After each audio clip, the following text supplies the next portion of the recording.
नमस्कार. रयत शिक्षण संस्थेचे सद्गुरू गाडगे महाराज कॉलेज कराड ज्युनियर विभाग. मी धनश्री जाधव, विषय मराठी. विद्यार्थ्यांनो, आज आपण इयत्ता 12वी मधील युवक भारती या पुस्तकातील साहित्य प्रकार कथा आज आपण अभ्यासणार आहोत. कथा म्हटलं की आपल्या जिव्हाळ्याचा विषय. आपल्याला कळायला लागल्यापासून आपण कथेशी जोडलो गेलो आहोत. मराठी साहित्याचे प्रकार पाहताना त्यात गद्य आणि पद्य यात कथा, कादंबरी, कविता, नाटक, बाहुडे, अभंग, ओवी इत्यादी साहित्य प्रकार आपण अभ्यासतो. त्यातीलच एक साहित्य प्रकार कथा आज आपण अभ्यासणार आहोत. कथा या वाङ्मय प्रकाराला दीर्घ अशी परंपरा लाभलेली आहे. श्रवणीयता, मनोरंजन व प्रबोधन ही कथा या वाङ्मय प्रकाराची उल्लेखनीय अशी वैशिष्ट्ये आहेत. हा वाङ्मय प्रकार समजून घेण्यासाठी कथेची पूर्वपीठिका, घटक, वैशिष्ट्ये, सादरीकरण याची माहिती या कथा साहित्य प्रकारामध्ये दिलेली आहे आणि ती आज आपण करून घेणार आहोत. विद्यार्थ्यांनो, पूर्वीच्या काळी मनोरंजनाची साधने नव्हती. टीव्ही असेल, मोबाईल असेल, तर ही मनोरंजनाची साधनं पूर्वीच्या काळी नव्हती. मनुष्य आपले अनुभव, आपल्या मनातील विचार, कल्पना जेव्हा दुसऱ्याला सांगू लागला तेव्हा त्याची गोष्ट झाली आणि त्यातूनच कथेचा जन्म झाला. कथा या शब्दाचा शब्दशः अर्थ गोष्ट, कहाणी, हकीकत, वर्णन असा होतो. या कथा लक्षवेधी, साध्या, सोप्या, सुटसुटीत आणि रसाळ शब्दात पूर्वी या कथा सांगितल्या जात होत्या. श्रवण गोष्टीतून मनोरंजन व अप्रत्यक्षपणे बोध देण्याचा प्रयत्न केला जात होता. तुम्हाला आठवत असेल, तुम्ही लहान असताना तुमचे आई वडील, मावशी, आजी आजोबा तुम्हाला सुद्धा गोष्टी सांगत असतील किंवा सांगितले असतील. चिवकाऊची गोष्ट, राजा राणीची गोष्ट, परीची गोष्ट, चांदोमामाची गोष्ट. तर ह्या ज्या गोष्टी आहेत या गोष्टीमधून सुद्धा काही ना काही बोध देण्याचा प्रयत्न केला जात होता. आता श्रावण बाळाची गोष्ट हे उदाहरण जर घेतलं तर ती गोष्ट सांगण्यामागचा हेतू काय, तर श्रावण बाळानं आपल्या आई वडिलांची सेवा कशी केली हे त्याच्यातून दिसून येतं. चिवकाऊची गोष्ट, चिवताई प्रत्येक वेळेला यावेळेला कावळामध्ये की चिवताई चिवताई दारू दे, त्यावेळेला ती म्हणायची, थांब माझ्या बाळाला आंघोळ घालू दे, थांब माझ्या बाळाला काजळ लावू दे, थांब माझ्या बाळाला कपडे घालू दे. म्हणजे हे जे ती करत होती, म्हणजे त्याच्यातून सुद्धा काय सांगायचं होतं की आईचं प्रेम, माया ह्याच्यातून दिसून येते की आपल्या बाळाव्यतिरिक्त इतर गोष्टीला ती महत्त्व देत नाही. म्हणजे आईचं प्रेम कसं असतं, पूर्ण तिचं बाळाकडे लक्ष आहे. ती कावळा दार उघड म्हटला तरी ती बाळाचं सगळं झाल्याशिवाय ती दार उघडायला जात नाही. म्हणजे आईचं प्रेम, वात्सल्य हे सुद्धा या कथेतून सांगितलेले. तर ह्या ज्या गोष्टी आहेत ह्या साध्या सोप्या भाषेत सांगितल्या गेलेल्या असल्यामुळं त्या आपल्याला आवडू लागल्या आणि ह्या ज्या गोष्टी होत्या त्या मौखिक स्वरूपामध्ये होत्या. म्हणजे ह्या कथा ज्या आहेत त्या मौखिक परंपरेतून सुरू झालेल्या, म्हणजे मुखावाटे सांगितल्या जात होत्या. एकानं इतरांना ती कथा सांगायची, अशी सुरुवात या कथेची झालेली आहे. नंतर नंतर या कथा लिखित स्वरूपामध्ये स्थिरावल्या आणि तेव्हापासून कथा या वाङ्मय प्रकाराला उत्तरोत्तर लोकप्रियता लाभत गेली. कथ म्हणजे काय? तर कथ म्हणजे सांगणे. जसं की मी आता तुम्हाला सांगते. कथ म्हणजे सांगणे, निवेदन करणे. कथ या मूळ धातूपासून कथा हा शब्द रूढ झाला. भारतात कथा या साहित्य प्रकाराला फार मोठी परंपरा लाभलेली आहे. तर कथा म्हणजे काय? प्रारंभी एखादी शिकवण देण्यासाठी, बोध देण्यासाठी कथालेखन केलं जात होतं. नंतर नंतर मात्र मनोरंजनासाठी किंवा आपल्या मनातील विचार, भावना, चित्ताकर्षक घटना वाचकांपर्यंत पोहोचवण्यासाठी कथा लिहिल्या जाऊ लागल्या. म्हणजे अनुभवाबरोबरच आपल्या मनातील विचार, भावना, घटना ह्या वाचकांपर्यंत पोहोचवल्या जाऊ लागल्या. आणि ते कशा स्वरूपात? तर लिखित स्वरूपात, म्हणजे कथा लिहिल्या जाऊ लागल्या. त्यामुळे 11वी तुम्ही भूताचा जन्म हा पाठ अभ्यासलेला आहे. त्याचे लेखक कोण? तर तुम्हाला लगेच सांगता येईल, द मा मिरासदार. किंवा आता अभ्यासाला आपल्याला एक शोध कथा आहे, तर त्याचे लेखक कोण? तर व पु काळे. हे तुम्हाला सांगता येईल, कारण ह्या कथा आता लिहिल्या गेलेल्या आहेत, त्यामुळे आपल्याला लेखकांची नावं सांगता येतात. पण पूर्वीच्या काळी चिवकाऊची गोष्ट, त्याचे लेखक कोण हे सांगता येईल नाही. चांदोमामाची गोष्ट ती कुणी लिहिली सांगता येईल नाही. कारण त्या ज्या कथा होत्या, त्या ज्या गोष्टी होत्या त्या मौखिक स्वरूपामध्ये होत्या आणि आता कथा ह्या लिखित स्वरूपामध्ये लिहिल्या जाऊ लागलेल्या आहेत आणि त्यामुळं त्या फुलत गेलेल्या आहेत, लोकप्रियता त्याला मिळत गेलेली आहे. आता कथेमध्ये कोणकोणते घटक असतात बघा. तर कथेत घटना असतात, कथानक असते, तिच्यात पात्रे असतात, स्थळ, काळ, वेळ याचा उल्लेख सुद्धा कथेमध्ये केलेला असतो. कथेच्या विषयानुसार तिच्या वातावरण निर्मिती आणि समर्पक अशी निवेदन शैली सुद्धा कथेमध्ये असते. कथेतील पात्रांच्या परस्पर संबंधातून नाट्यमयता तर निर्माण होतच असते, पण पात्रांच्या परस्पर संबंधातून ताणतणाव, संघर्ष, गुंतागुंत ही सुद्धा कथेमध्ये निर्माण होत असते आणि त्यामुळं या सर्वांचा एक उत्कर्ष बिंदूही कथेमध्ये साधलेला दिसून येतो. कथेमध्ये सुयोग्य असं आणि समर्पक,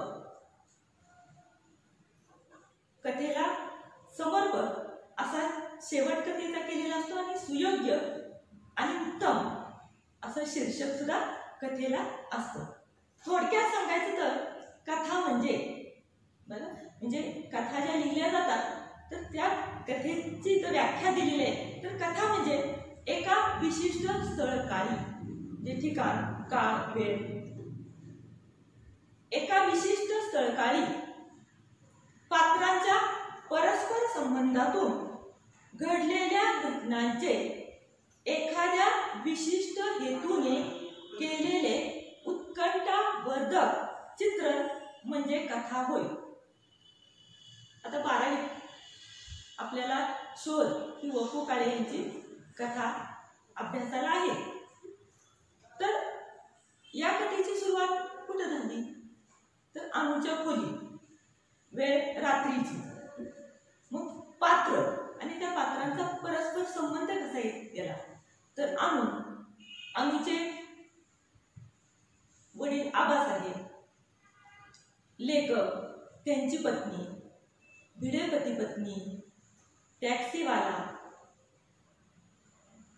सुनीताची आई, असे हे सर्वजण ही जी पात्र आहेत त्या पात्रांच्या समर्पक आणि या पात्रांच्या परस्पर संबंधातून घटना ह्या घडत गेलेल्या दिसून येतात.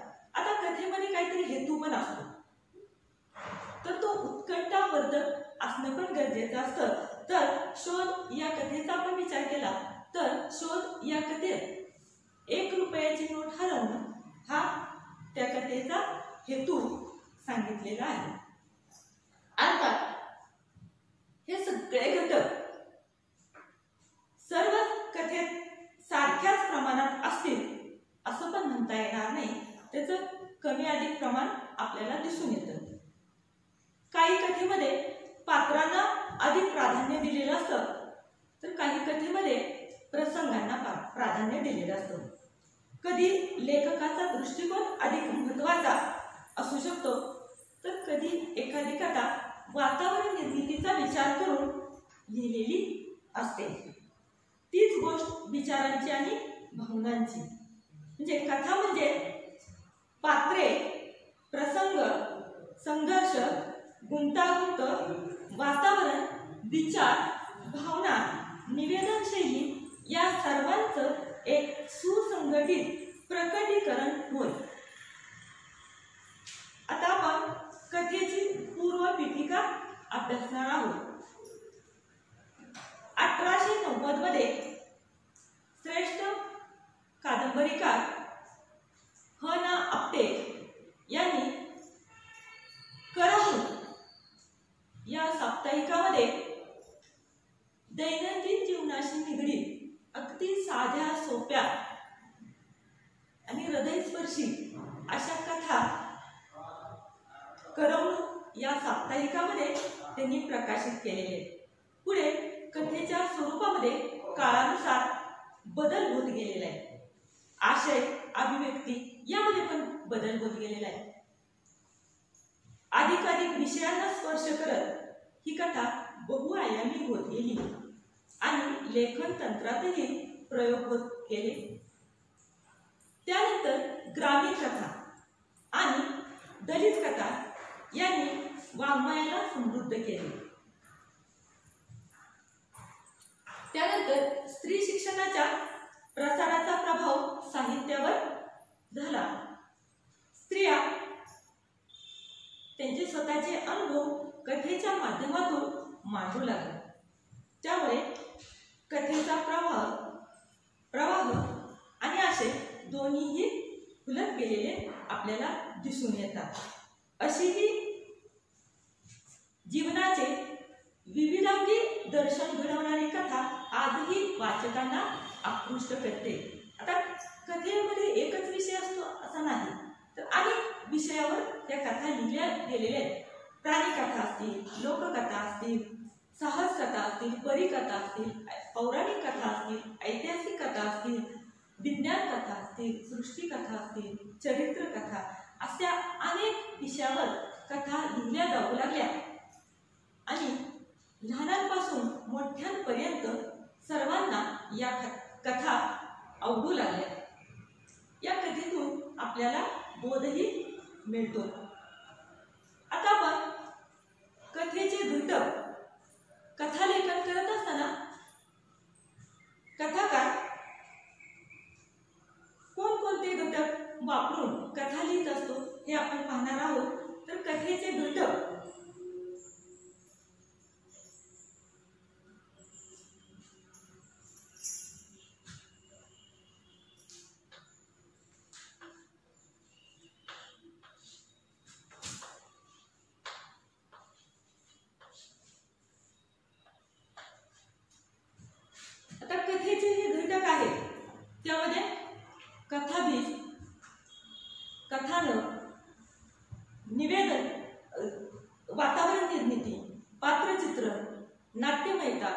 किंवा संघर्ष, संवाद, भाषाशैली असे 7 घटक हे कथालेखक कथा लिहित असताना या घटकांचा वापर करताना दिसून येतो किंवा हे कथेचे घटक आहेत. त्यातील पहिला आहे कथाबीज.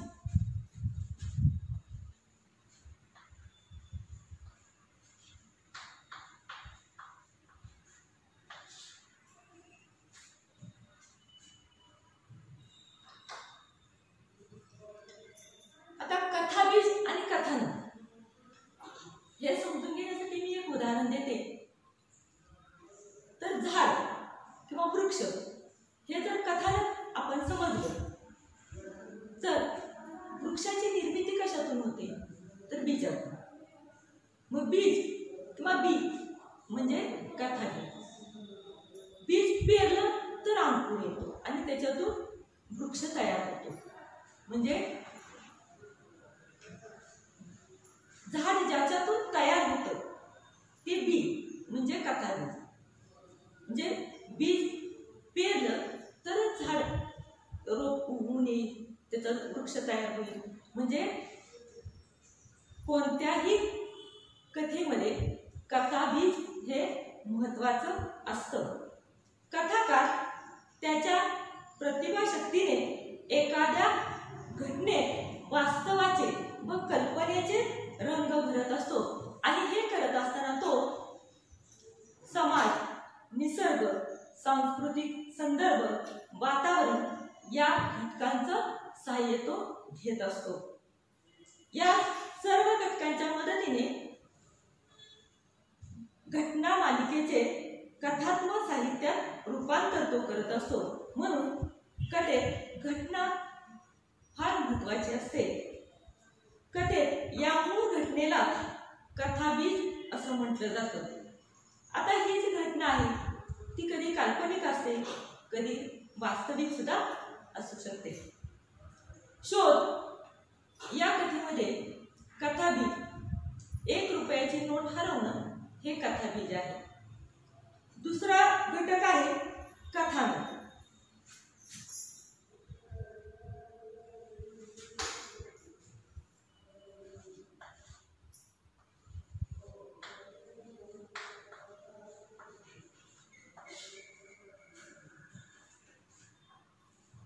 कथानकात घटना, प्रसंग, पात्रांच्या वृत्ती, स्वभाव वैशिष्ट्ये, वातावरण इत्यादीचे तपशील हळूवारपणे उलगडत जातात.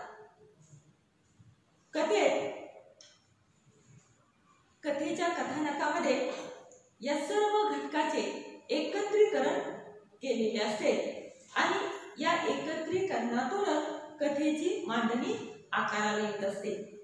हे कथानक उलगडताना त्यातील प्रवाहीपणाही जपला जातो. कथाकाराच्या मनात कथेच्या अनुषंगाने निर्माण झालेला भावाशय वाचकांपर्यंत पोहोचवण्यासाठी कथन करणे हे कथाकाराचं प्रयोजन असतं. पुढचा घटक आहे पात्रचित्रण.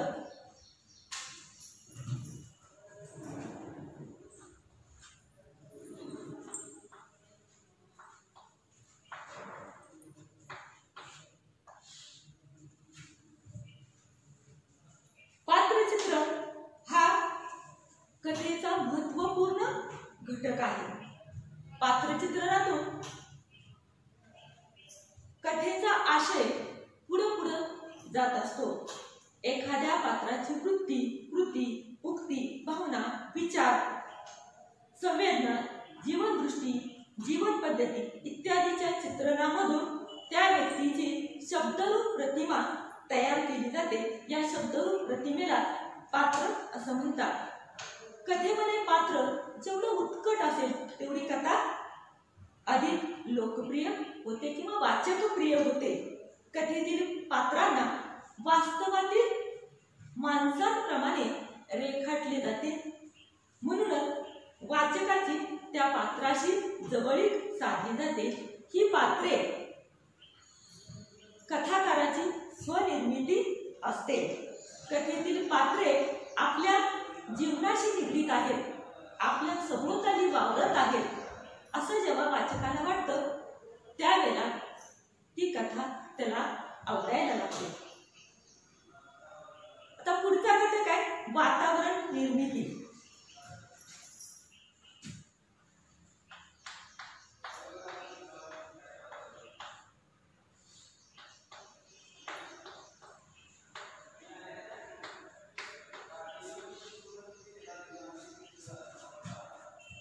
कथेला स्थळ काळाबरोबर सामाजिक, भौगोलिक, राजकीय, सांस्कृतिक इत्यादींनी युक्त असं वातावरण असणं गरजेचं असतं आणि या वातावरणाचा वाचकावर परिणाम होत असतो. आणि म्हणून कथा सामाजिक असेल तर तशा पद्धतीचं वातावरण कथाकार निर्माण करत असतो. कथा भौगोलिक असेल तर त्या पद्धतीचं वातावरण निर्माण कथाकार करत असतो. आता पुढचा जो घटक आहे तो नाट्यमयता.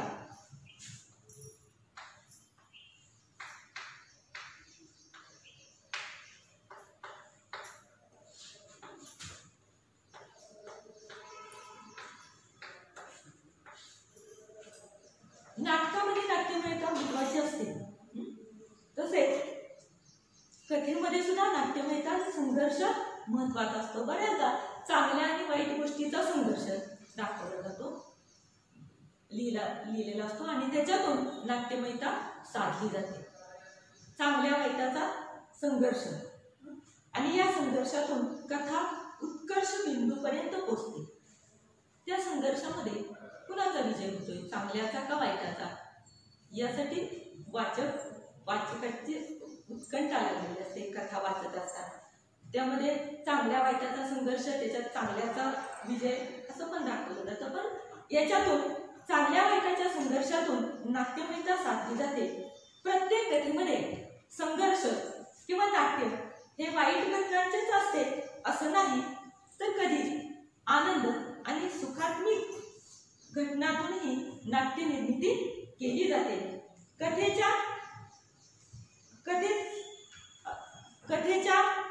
कथानकाच्या ओघात स्वाभाविकपणे झालेला शेवट वाचकाला आकर्षित करत असतो.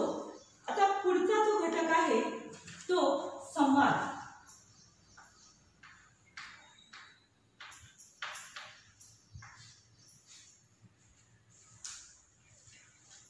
नाटकामध्ये संवादाला फार महत्त्व असतं.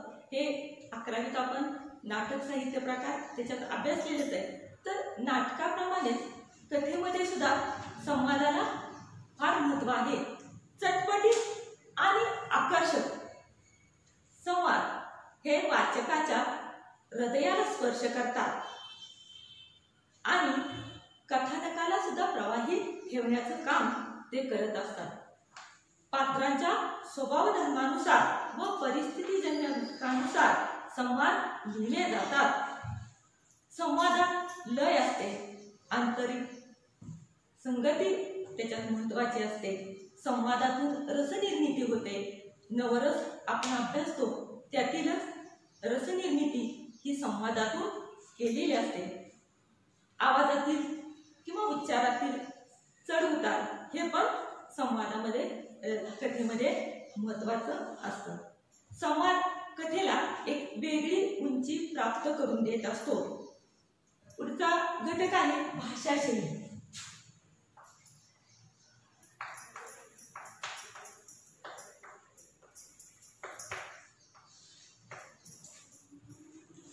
कथानक भाषेच्या मदतीने साकार होत असते. कथेतील पात्रांच्या स्वभाव वैशिष्ट्यानुसार व कथेतील वातावरणानुसार भाषेची योजना केलेली असते. कथा लिहिताना साधारणतः प्रमाण आणि बोली भाषा या दोन्ही भाषांची सरमिसळ केली जाते. तसेच कथा पूर्णपणे बोली भाषेमध्ये सुद्धा लिहिली जाते. वरील घटकाशिवाय कथेमध्ये प्रारंभ, मध्य आणि शेवट असे सर्वसाधारण सर्वसाधारणपणे 3 टप्पे मानले जातात. कथेची सुरुवात कधी विरोधाभासातून, कधी पात्रांच्या परस्पर संबंधात परस्पर विरोधी भूमिकातून, तर कधी परिस्थितीजन्य प्रसंगातून होत असते. ही सुरुवात जितकी नाट्यपूर्ण, जितकी उत्कट, तितकी वाचकाची उत्कंठा अधिक तीव्र होते आणि ती कथेच्या शेवटपर्यंत कायम राखली जाते. आणि यामुळं, या सर्व घटकांमुळं कथेच्या रचनामंचाला सौंदर्य प्राप्त होते. कथालेखनात वरील घटकांबरोबरच शीर्षक महत्त्वाचे आहेत आणि सूचक व अर्थपूर्ण शीर्षक हा कथा उलगडण्यास मदत करत असतो. विद्यार्थ्यांनो, आज आपण कथा साहित्य प्रकार परिचय यामध्ये कथा म्हणजे काय, कथेची पूर्वपीठिका आणि कथेचे घटक अभ्यासलेले आहेत. धन्यवाद.